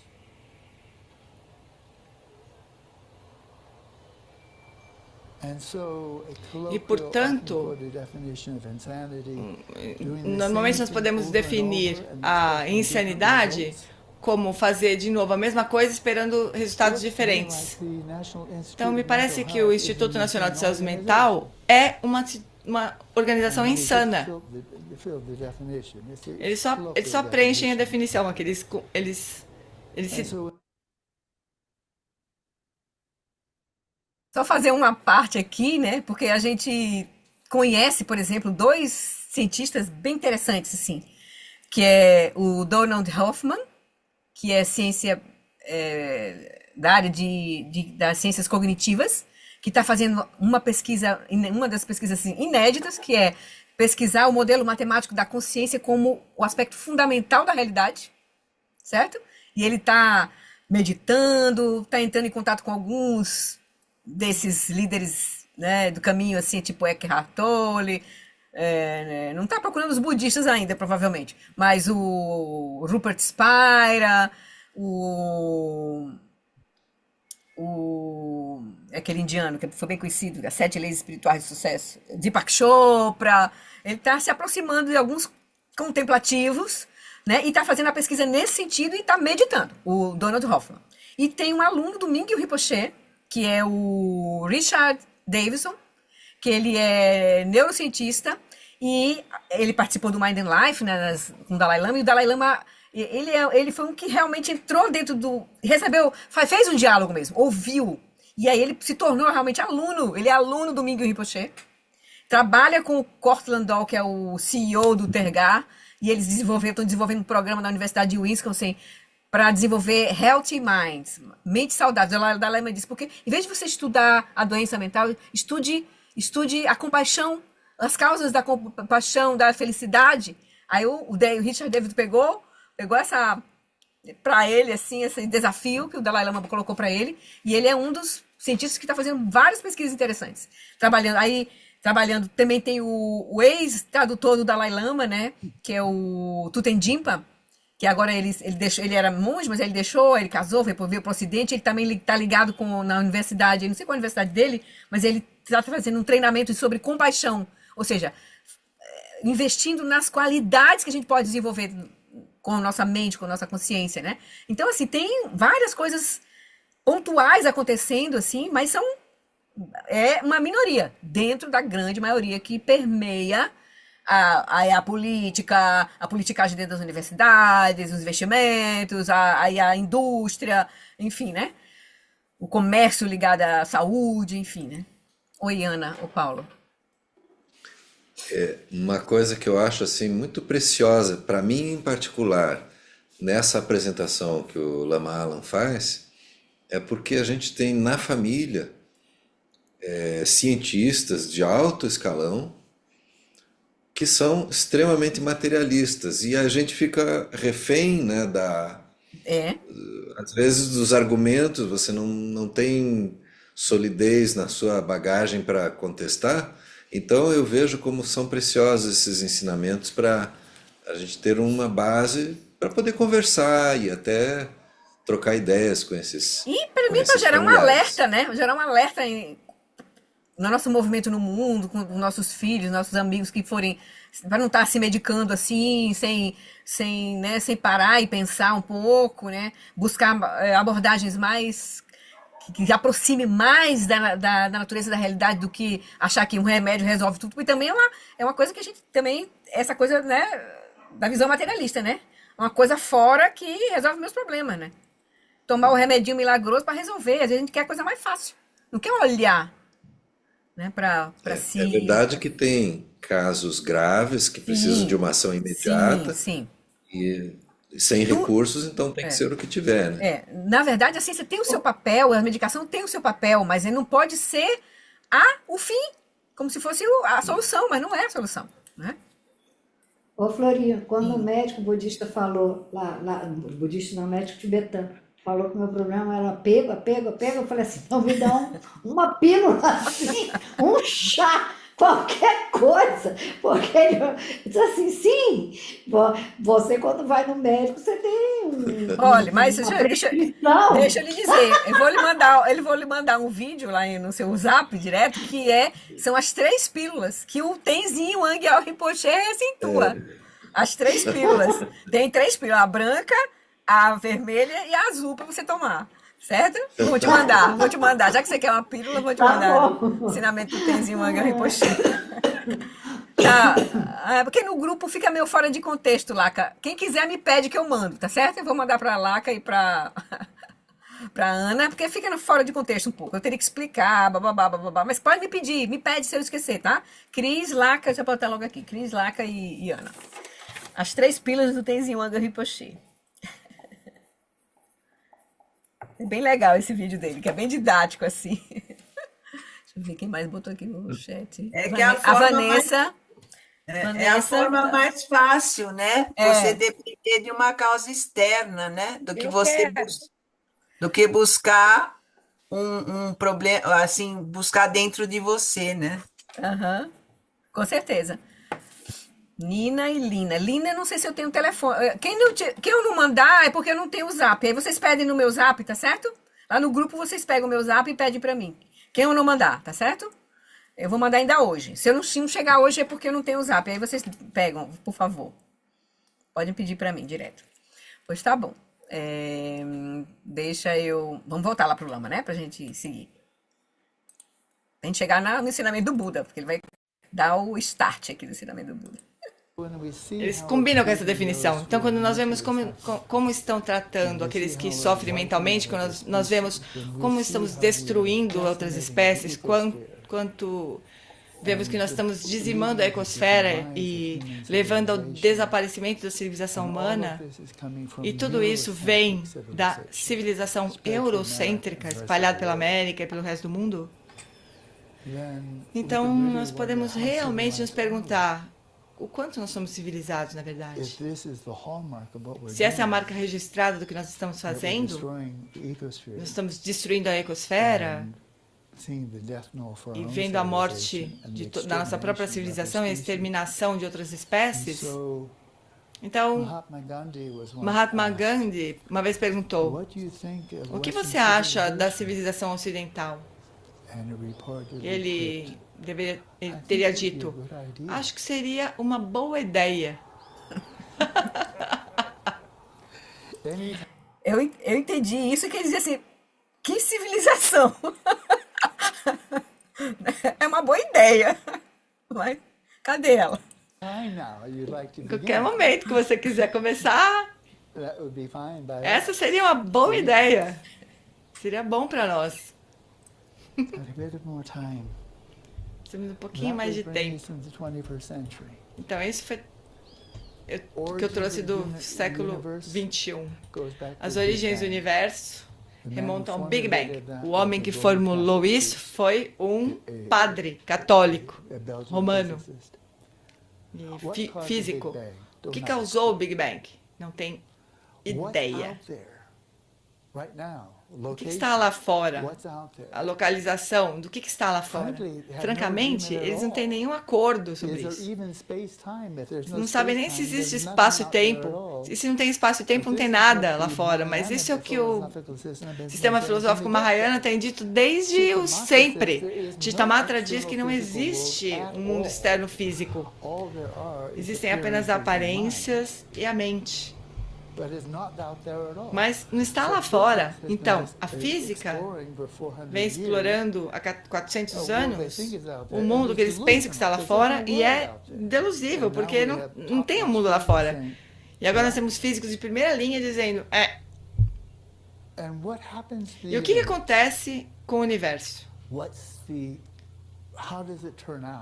Como é que ele surgiu? Nós sabemos o que vai acontecer. Nós sabemos que o espaço-tempo está se expandindo, né? Ele continua se expandindo, expandindo, expandindo e vai ficar frio como uma pedra e terminar com um grande nada. Essa é uma possibilidade, mas existem outra, porque nem todos os cosmólogos concordam com isso. Outra é que há um ponto de virada, a gravitação assume o controle da força das forças e contrai, contrai, contrai, e uma grande crise volta para a singularidade. Isso pode desencadear outra, então nós vamos ter um universo oscilante como esse. Mas nem todo mundo concorda. Então, em termos de origem, a física não sabe.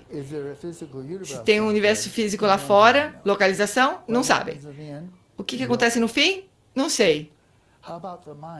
E a mente? De onde vem a mente? De onde que ela se origina? Nós temos consciência. A minha consciência tem mais de 75 anos. De onde veio a minha consciência? Eles não têm a menor ideia. Nenhuma ideia, nenhuma teoria científica. Onde é que a consciência está localizada? Nenhuma ideia. Só crenças. Mas nenhuma teoria científica que possa ser testada. O que acontece com a consciência na morte? Ué, eles têm todos os tipos de crenças. Mas isso é tudo que eles têm. Não tem nenhum conhecimento científico de nenhum tipo sobre isso. Em termos de ciência dominante sobre o que acontece com a morte. Localização, origem, destino da mente. Zip. Origem, localização e destino do universo. Zip. Essa é a ciência. Me lembrei aqui que esse que é aluno do Miguel Rinpoche, o cientista, neurocientista, que é o Richard Davidson, ele também está liderando um grupo de cientistas que estão estudando o processo da morte. Inclusive tem um documentário, Tukdam, que eles estão começando a gerar dados, estar presente com a colaboração dos contemplativos, né, que passam pelo processo de morte e o que ficam. Aí o que acontece com o corpo, né, naqueles dias ali. Aí eles estão tentando mapear informações também. Tem um documentário que mostra assim, alguns passos que foram dados. Tukdam, né? Certo? E aí, assim, só para a gente ter uma ideia, assim. Então, tem gente estudando. Como teve o Lama cansa de nos lembrar. Deixa eu pegar aqui. O Lama não cansa de nos lembrar as várias pesquisas que foram feitas no início do século XX por Ian Stevenson, na Universidade de Virgínia, sobre crianças que lembram de vidas passadas. Então, tem estudos, mas aí o problema é que é uma corrente minoritária. Essa Universidade de Virgínia, que é próximo, inclusive, do centro do Tenzin Wangyal Rinpoche, eles têm uma mente aberta lá no departamento deles lá, que eles continuam pesquisando um pouco sobre lembranças de vidas passadas, que é uma forma de você provar o que acontece no momento da morte, pós-morte. São hipóteses que podem ser podem ser pesquisadas e trazer fatos, né, sobre o que acontece no momento da morte, ou após morte, se há possibilidade de uma continuidade dessa consciência, né, mostrando as crianças que se lembram de vidas passadas, e o Ian Stevenson fez um tempo essa pesquisa, assim, publicou livros e tudo, né, então, bem interessante, assim, ou seja, é possível, mas a questão é que a grande maioria não, o que impera na ciência é o materialismo espiritual, eles não têm dinheiro para investir nisso, não tem. A política interna dentro das universidades é de não seguir por aí. Não seguir por aí. Apesar de os físicos de ponta estão trazendo a visão, né, os físicos de ponta, os físicos quânticos trazendo a visão de um universo completamente diferente. Que é o que o Donald Hoffman está estudando, junto com, né, a consciência como primordial e a nossa realidade como uma experiência e não como a coisa que exista separada, né? Então, interessante, assim, né? Só pra gente ficar ligado, né, do que está acontecendo. A gente fica assim num mundinho muito limitado, né? A gente não sabe o que está acontecendo, né? Por aí, né?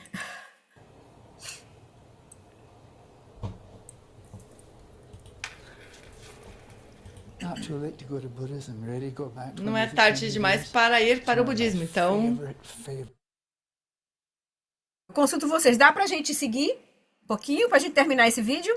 Ó, ficam 20 e poucos minutos. Vamos seguir para a gente continuar, tá bom? Beleza. Obrigada. Essa é uma das conversas favoritas que o Buda teve. É o meu favorito. É o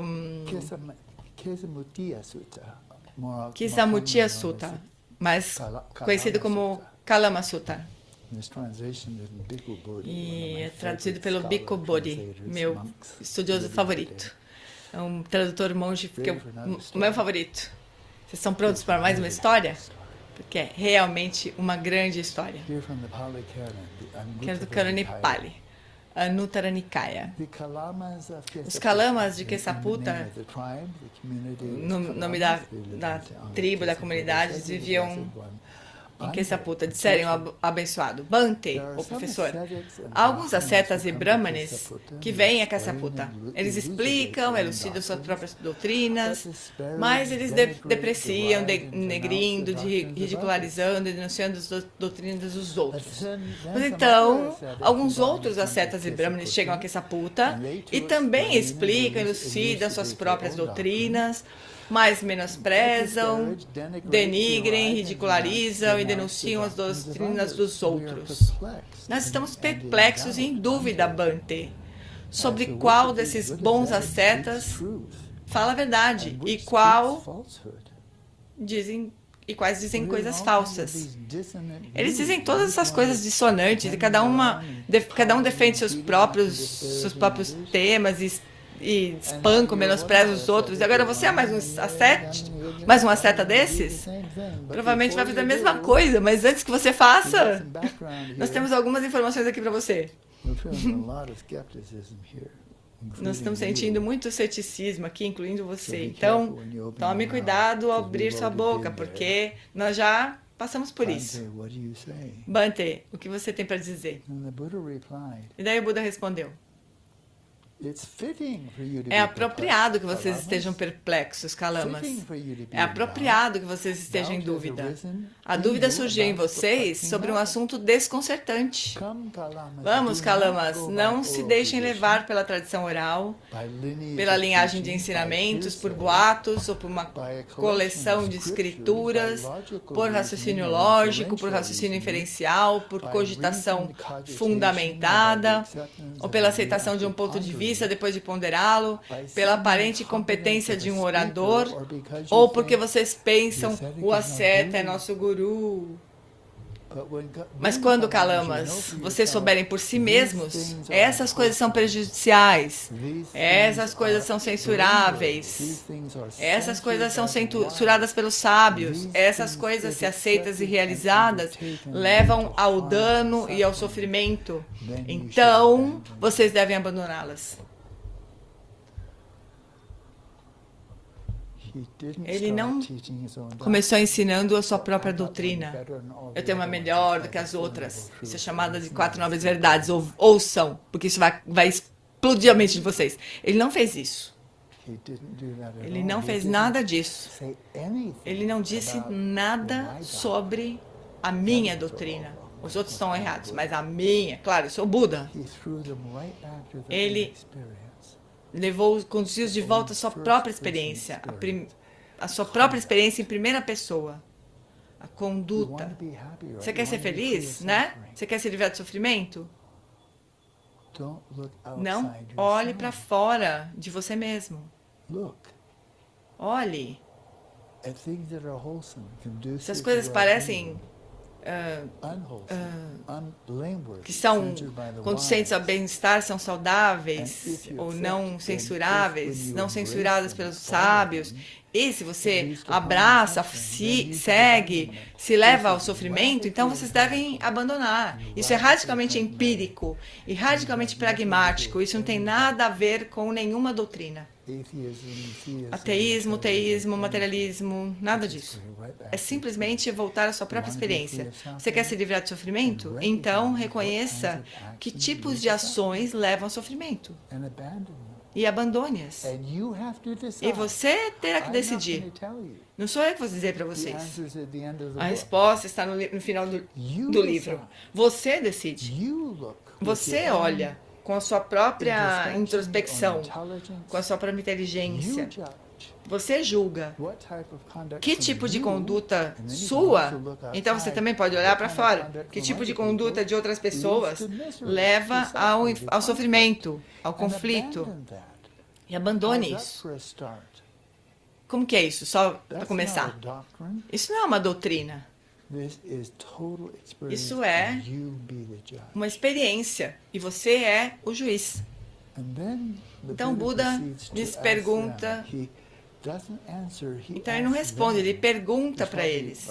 Provavelmente é como se o prefeito da comunidade fosse o interlocutor. Então ele se dirige a ele e ele pergunta se os 3 venenos, Lobha, Dosa e Moha, que mais ou menos é traduzido como apego, ódio e delusão. Então ele fala sobre os 3 venenos. E ele pergunta para eles. Eles sabem que termos são esses, eles entendem, eles sabem o que isso significa. Eles já entenderam isso. E então, mais ou menos, eles entenderam. Era ganância, apego, desejo, assim por diante, ou luxúria. Então ele pergunta para eles. Então, começando por Lobha. Apego, ganância. Quando isso surge em uma pessoa,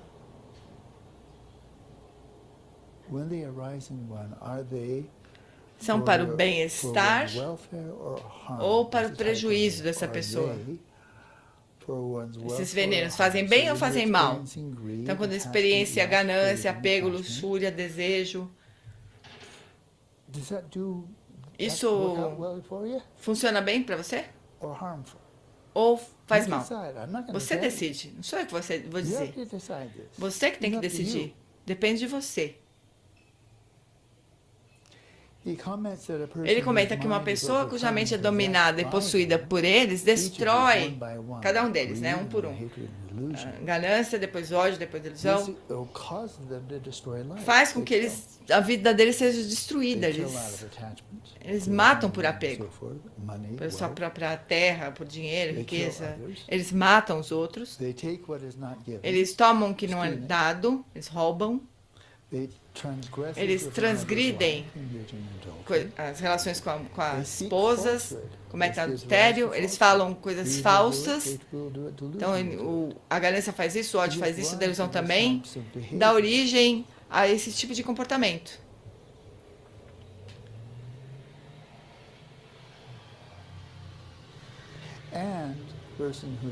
E uma pessoa cuja mente está dominada não só por essas coisas, se comportam de forma prejudicial por si mesmo, mas eles também incentivam outras pessoas a fazerem o mesmo. E nós sabemos que isso é verdade, não é? Não tem nenhum sistema de crença aqui. Isso aqui é conhecimento. É 100% conhecimento. Você tem ou não tem? E daí ele pergunta se isso levará a pessoa a se prejudicar e sofrer por muito tempo. Então, a curto prazo tem consequências, e como que isso vai se dar no longo prazo? Vai continuar matando, mentindo, roubando, tendo uma conduta sexual e assim por diante? Como que isso vai... que resultado vai ter isso? Talvez no curto prazo funcione, mas e depois, no longo prazo? Como comunidade, como indivíduo. Ele está perguntando para eles. Voltem-se para a sua experiência e vocês respondam. Então ele vira isso de cabeça para baixo e diz: quando a não Lobha é uma negação de não apego, o não ódio, não delusão. Que não é só ausência, mas é os antídotos para, como o veneno e o antiveneno.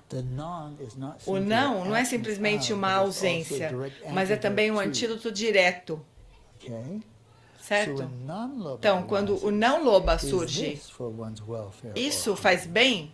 É para o bem-estar ou para o prejuízo da pessoa? Daí ele comenta: uma pessoa sem Lobha, não dominada por Lobha e com a mente não obcecada por eles, não destrói a vida, não toma o que não é dado, não transgride com a esposa de outro, nem fala falsidades, nem incentiva os outros a fazerem o mesmo. Em seguida, ele pergunta: isso levará ao bem-estar e à felicidade por um longo tempo? Ele coloca essa mesma pergunta com relação aos outros dois venenos, ódio e delusão.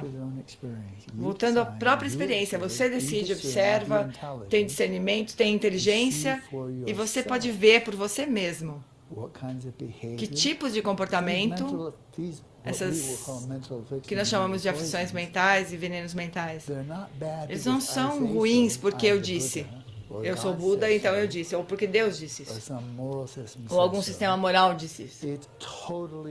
É completamente empírico. Se você agir por ganância, autocentrada, ansiando por luxúria, apego, isso acaba bem ou não? Isso se manifesta de uma forma saudável ou não? Se você cultivar os antídotos para isso, como que funciona? Qual é o resultado que você tem? Beneficia você, os outros ou não? Não tem doutrina aqui, não tem crença aqui. Ele não está dizendo, por favor, acredite nisso. Ele está dizendo, olhe por você mesmo e saiba por você mesmo. Independentemente do que quer que eu pense. Saiba por você mesmo. Esse aqui é a chave que o Lama vai dar, né? Que aí é o ensinamento que ele vai desdobrar no próximo encontro. E ele, inclusive, bota as definições. Que ele diz que a palavra em Pali, sânscrito, tem uma conotação cultural. E as pessoas têm uma noção. Mas os tradutores que trouxeram para o Ocidente essas palavras, aí varia. Por exemplo, a palavra loba, ele diz... Uns traduziram como desejo... ou traduzido como luxúria, ou traduzido como apego. Qual é a melhor palavra? Qual é a palavra que melhor se aproxima do significado dessa palavra em sânscrito? Aí ele vai, nesse próximo encontro, ele vai trazer o significado mesmo, para nos convidar a olhar para a nossa experiência, e encontrar e ver e na nossa experiência, nas pessoas que a gente pode observar, como uma prática. E a gente vê as consequências, né? Porque isso é a raiz de toda a confusão, né? Aí toda a confusão. Loba, dosa e moha. Ele vai depois trazer uma tabelinha e tal, na próxima nota, né, do próximo vídeo, certo? Só pra gente ter uma ideia. Então, isso aqui ele tá dizendo que ele encontrou essa chave da perspectiva do caminho budista, não é um caminho de crença, é um caminho onde o Buda convida a gente a ter a experiência direta e ver por nós mesmos, né? Então, essa é a perspectiva do caminho do Buda. Não a gente vai encontrar alguém, uma verdade que a gente vai acreditar. Não. A gente vai olhar, é convidado a olhar por nós mesmos, né? Vamos seguir mais um pouquinho, tá acabando aqui. Então, nesse ponto, eu posso entrar em uma explicação absolutamente fascinante, detalhada. Trazendo um bisturi. Não, eu sei, loba, eu sei que é ganância. Não, isso não é bem assim. Apego, teoria do apego na psicologia é uma boa coisa. Não, mas não é isso. Desejo, não é desejo. Por favor, algumas pessoas traduzem loba como desejo, mas não é. Isso é loucura. Se você estiver com sede e deseja um pouco de água, não, eu vou matar, roubar, então... Vai, dá um tempo.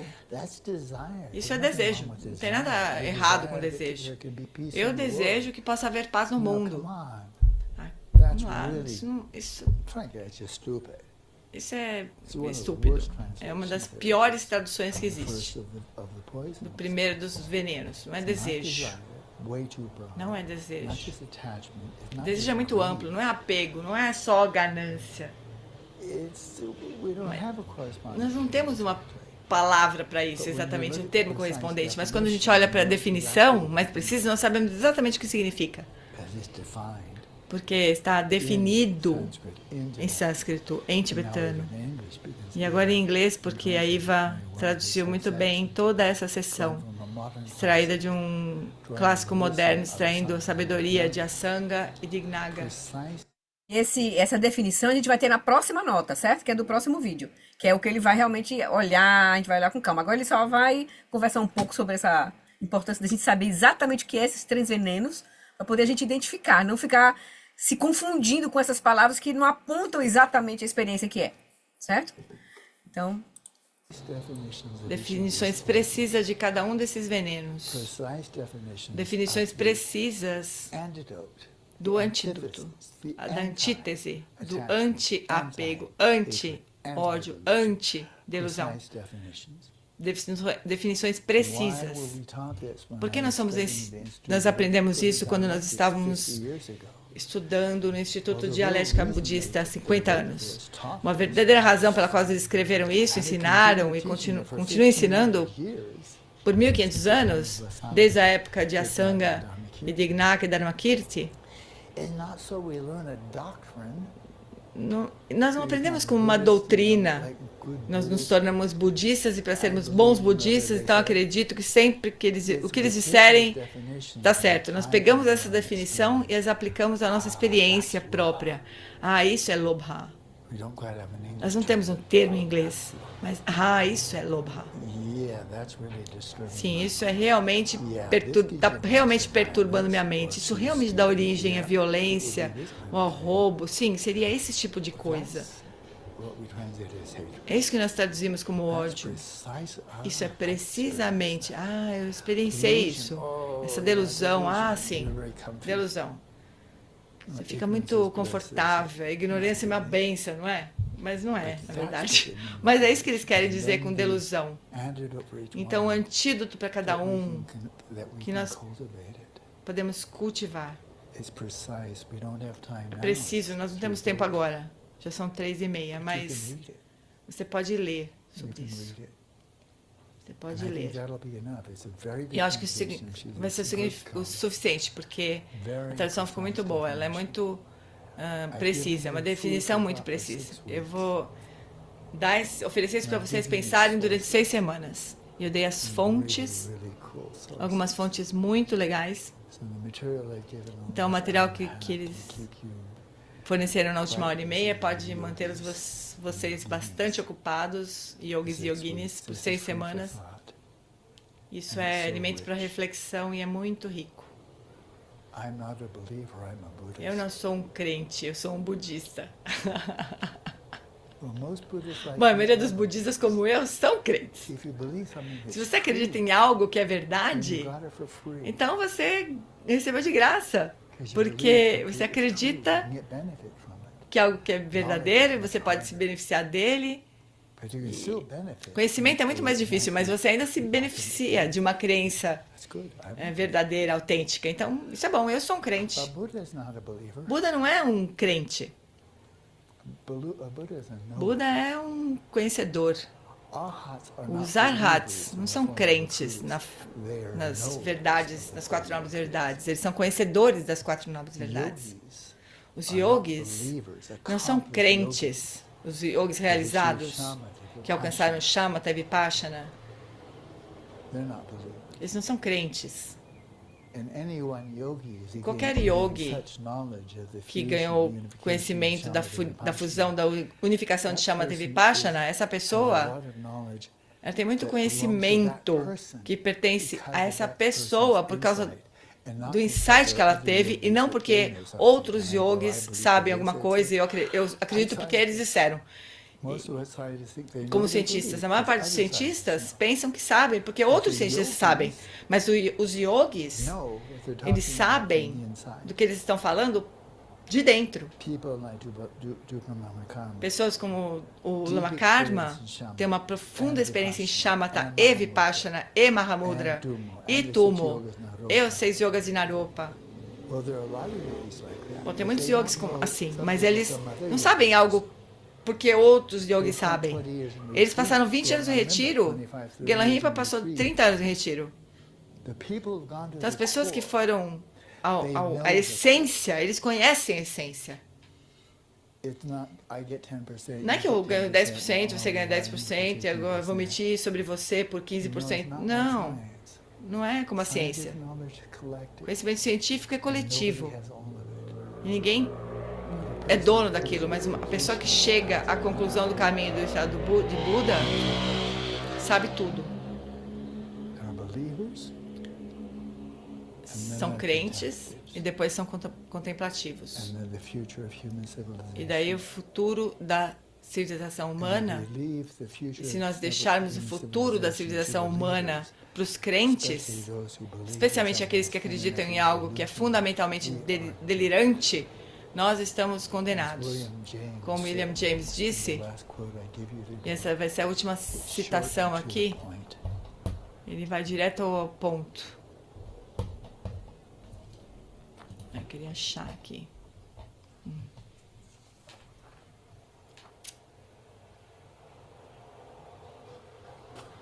Ele demora um pouquinho para achar, mas ele acha no final.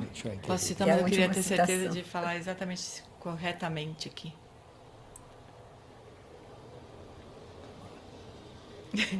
O Lama não está achando. Eu sei que você está aqui. Volte onde quer que você esteja. Venha, saia de onde quer que você esteja. Na primeira página, segunda artigo. Das notas auxiliares, na primeira página das notas auxiliares. Porque foi tanta coisa que ele escreveu e se bagunçou aí que ele esqueceu onde é que ele botou. Mas ele achou. A nota de William James, que foi que era o fundador da psicologia, né? Não tá achando de jeito nenhum. Mas a frase é assim: a essência do materialismo científico é que a matéria termina em tragédia. Ele disse isso, William James. A essência do materialismo científico é tragédia. A essência do materialismo científico é que a matéria termina em tragédia. Agora ele achou. A essência do materialismo científico é que a matéria termina em tragédia.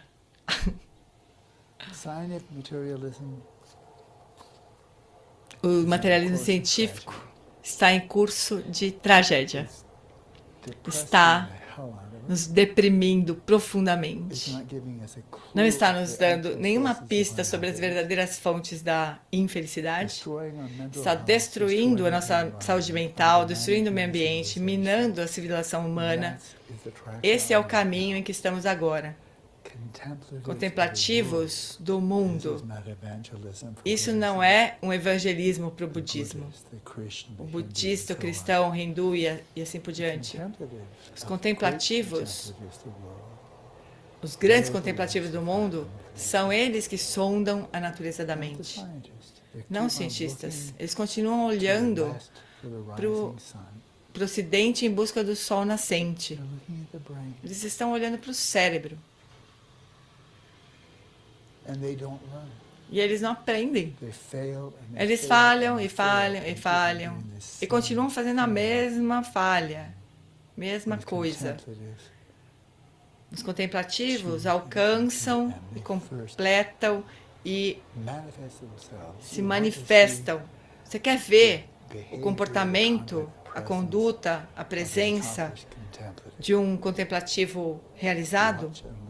Observe e ouça Khandrola. A Khandrola. Ela é uma contemplativa, uma yogini. Ela é uma contemplativa. Então é isso. Então não consegui compartilhar com vocês as definições, mas vocês podem lê-las. E o restante nós continuaremos na próxima vez. Essa foi a apresentação. Daí vai ter a refutação de objetos daqui a 6 semanas. Nós vamos começar com Shantideva. E ele é poderoso. Uau, ele é poderoso. São as linhas de abertura do capítulo 9. Espetacular. Como os contemplativos poderiam salvar o mundo. Compreender a mente.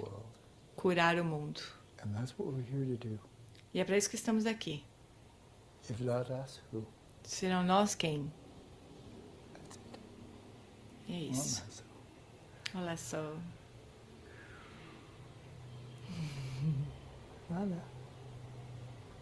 Vá lá. Essa é uma colheita das últimas 6 semanas. Mas eu não usei todas as minhas notas, mas a maioria. E eu tenho 2,5 páginas de notas auxiliares. Vocês também vão receber. Tudo num pacote só. E uma apresentação dos princípios da ciência contemplativa, essa vai de graça também, assim por diante. Tem um grande pacote. A lojinha vai vir voando e vai chegar no seu inbox. Não vai demorar muito. E vai alimentar você por pelo menos mais 6 semanas. Então é isso. Nós não terminamos, mas isso é tudo por enquanto. Para aqueles que estão assistindo o vídeo, vamos prosseguir para a prática de Guru Yoga. Mas para aqueles que estão assistindo pela internet, é isso que eu queria oferecer para vocês agora. Espero que vocês tenham encontrado benefícios nisso. Eu achei magnífico. O Dharma que o Buda ensinou, o remédio para o mundo moderno, tanto para os budistas quanto para os não budistas. Bênçãos, muito obrigado. Muito bom, né? Muito bom, né, queridas? Apesar de ser... A gente ainda tem mais 3 vídeos com ele, certo? Vai ser bom, porque o próximo ele vai focar exatamente nos 3 venenos e nos 3 antivenenos. A definição, ele vai focar nisso aí, o próximo encontro. Depois disso, ele vai focar no processo da introspecção e ele vai trazer Shantideva, quando ele vai trazer Shantideva. A importância do método, que é a introspecção, para a gente chegar na sabedoria. Aí ele começa com o capítulo que Shantideva, no capítulo 9, dá a chave, assim. Quem é que realmente acessa a sabedoria? São os contemplativos, são os yogis. Aqueles que olham para dentro, é o método que faz a diferença.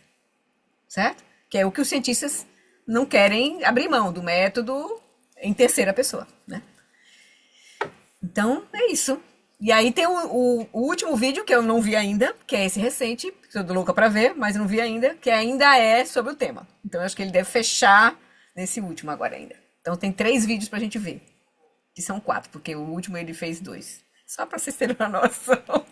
Então, a gente vai passar aqui um tempinho nesse tema. Mas depois a gente vai, aí vem a inteligência emocional, né? Aí a G volta pra fazer a facilitação. Mas aí vai ser inteligência emocional, aí vai ser maravilhoso. Mas assim, só pra gente ter uma noção, né, da importância desse tema da inteligência cognitiva, né? Que é a sabedoria, né? É a sabedoria. É algo que vai atravessar a inteligência de Manjushri, a espada de Manjushri tem que atravessar. E a gente tem que se abrir para isso. Não como uma coisa, não, é porque essa é a visão do Buda, né? Do ser lúcido, né? Aquele que vê, né? Mas com chama as coisas vão ficando mais fáceis. A gente vai acalmando a mente, aí com a motivação, com bodhicitta, né? E a gente vai entrando, penetrando. Mas tá indo, né? Então até aqui tá indo, assim, eu tô achando muito interessante, assim. Pensei que ia ser mais complicado. Então, Nós estamos gostando demais, e você é um não, você maravilhoso. gostando, Ana, Obrigada. é realmente uma, assim, porque você é mais assim, arraigada, né? Então, você, Ana, tá conseguindo ficar atenta e prestar atenção assim, com vontade, né? Tá Isso, ótimo. é verdade. Então tá bom. Então tá bom, queridos. Vamos fazer a nossa dedicação rapidinha, porque a gente já estourou o nosso tempo aqui. Só a dedicação final aqui. Eu acho que, peraí, desculpa. Ele não tá aparecendo. Tá aqui. Ok. Tava lá no... Então, só a dedicação final, só essa aqui. Por essa acumulação de méritos, possa eu obter a onisciência que tudo vê, e possam todas as falhas ser superadas. Que das ondas revoltas e turbulentas do nascimento, velhice, doença e morte deste oceano do Sansara, possa eu liberar os seres. Sunanditan Chesipanim Tobnini Pedranam Panjeshin Keganachi Balon Trupai Sipetsule Droa Droasham.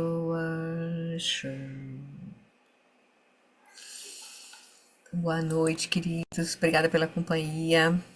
Obrigada, Florinha. Eu Um beijo vou... para todos. Pronto.